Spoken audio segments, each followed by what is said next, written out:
जय हिंद साथियों, आप सभी का आपके अपने परिवार आसमा सिविल एकेडमी में मैं इशार अहमद आप सभी का पुरजोर स्वागत करता हूं और आशा करता हूं कि आप सभी स्वस्थ हैं और बिल्कुल मस्त हैं।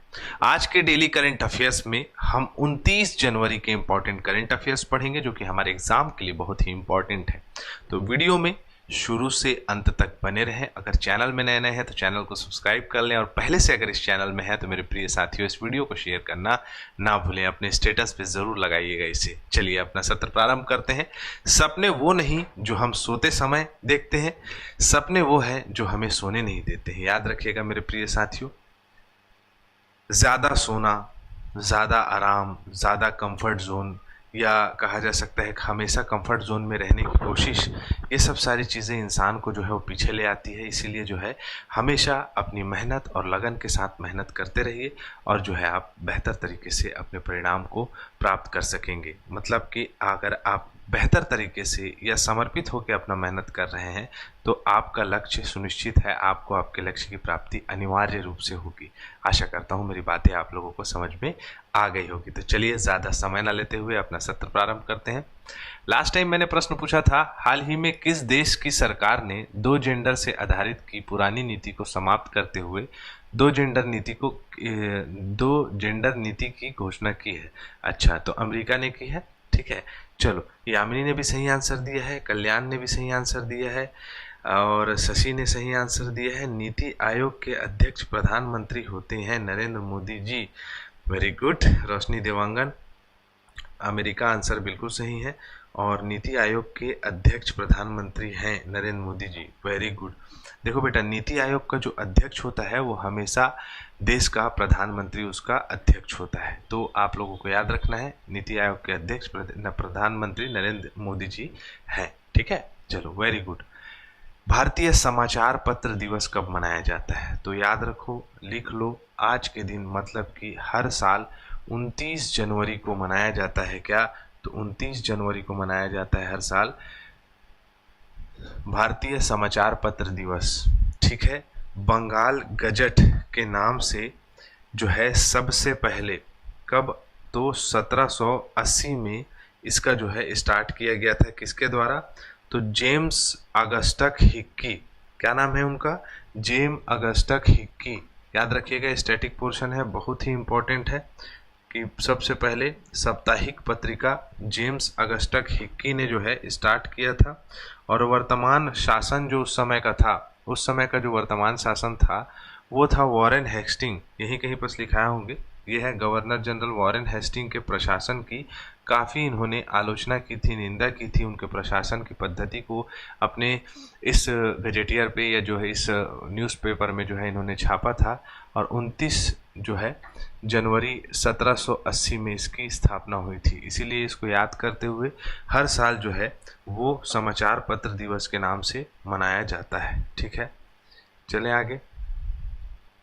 अगला प्रश्न हमारे स्क्रीन पे ये रहा, हाल ही में रांची में Marang Gomke Jaipal Singh Munda astro turf hockey stadium, ठीक है, कहाँ है? रांची में है, में खेले गए महिला हॉकी इंडिया लीग, जैसे आईपीएल होता है उसी के जैसे ये भी है हॉकी का आईपीएल। ठीक है, तो महिला हॉकी इंडिया लीग 2024-25 का खिताब किसने जीता है?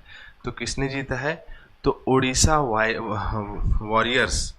वॉरियर्स ने इस खिताब को अपने नाम किया है। आइए देखें कि इन्होंने किसको हराया है और किन किन खिलाड़ियों ने बेहतर तरीके से प्रदर्शन किया है। तो ओडिशा वॉरियर्स क्लब ने इसे जीता है 26 जनवरी 2025 में।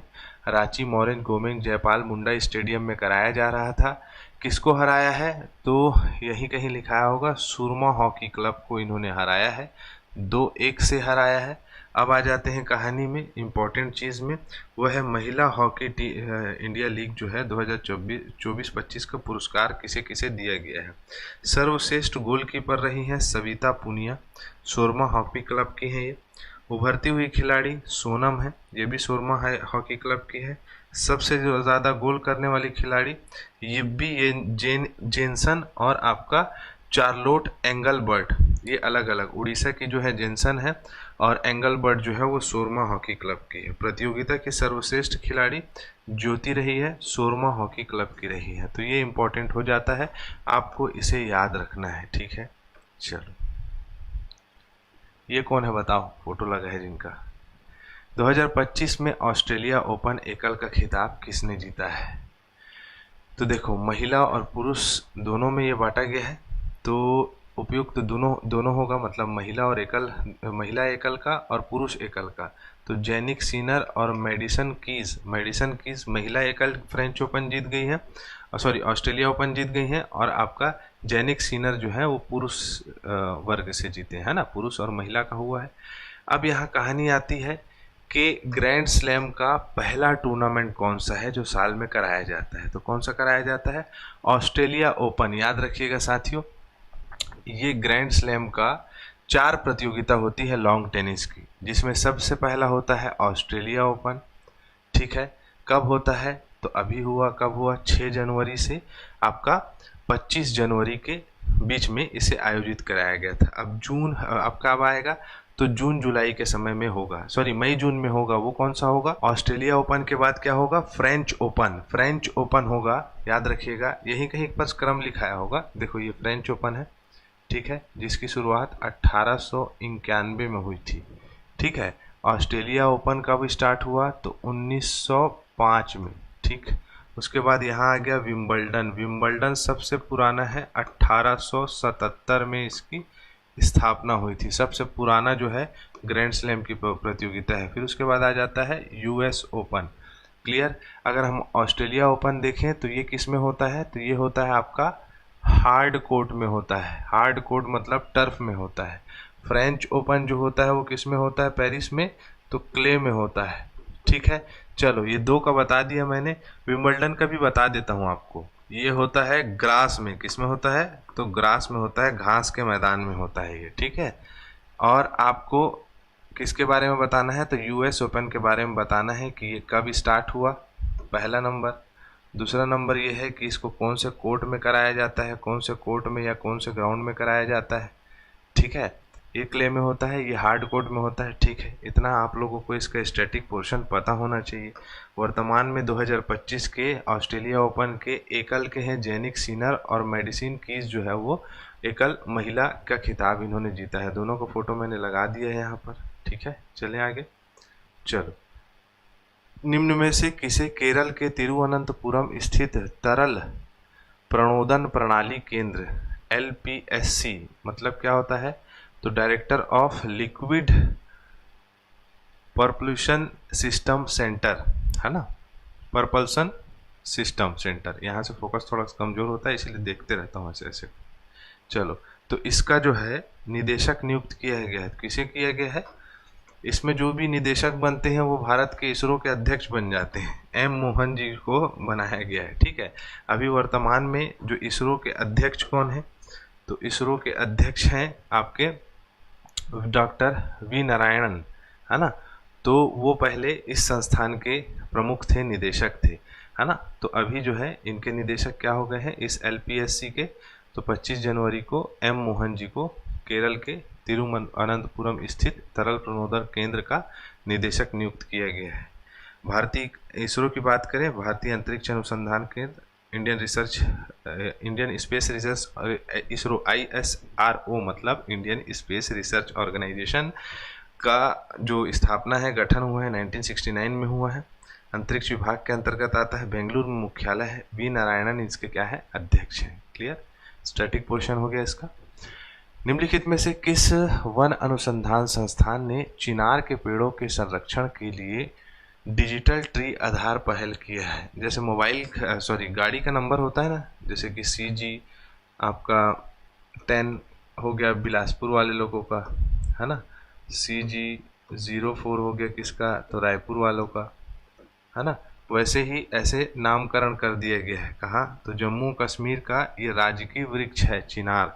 चिनार का पौधा देखे हो? नहीं देखे हो? आओ दिखाता हूँ। ये है चिनार का पौधा।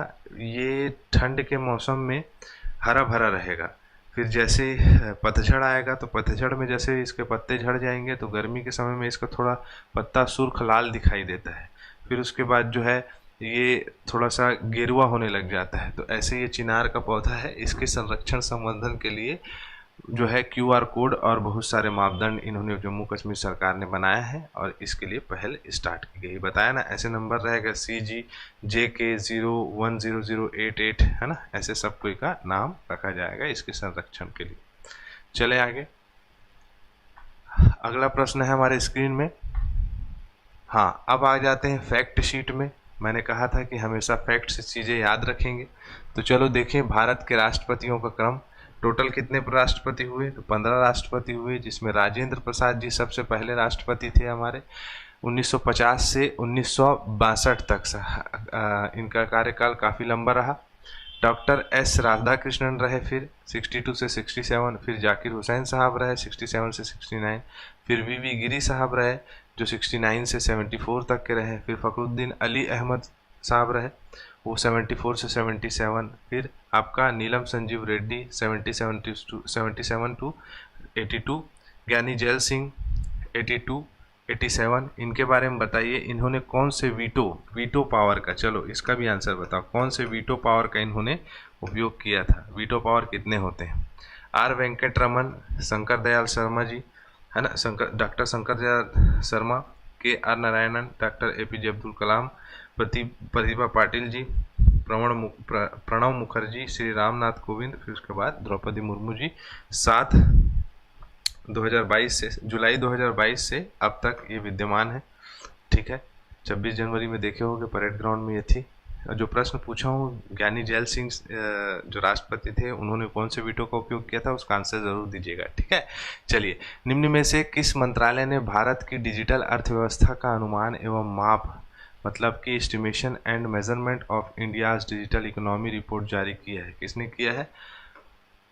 तो इलेक्ट्रॉनिक एंड सूचना प्रौद्योगिकी मंत्रालय के द्वारा इसे जारी किया गया है। जो डिजिटल प्लेटफॉर्म्स हैं, जितने भी, लाइक अभी यूट्यूब में देख रहे हो आप और बहुत सारे जितने भी डिजिटल प्लेटफॉर्म हैं, भारत में जो है उनकी इनकम का जो दर देखा जाए तो बाकी इंडस्ट्री से 2 गुना ज़्यादा स्पीड से आगे बढ़ रहा है।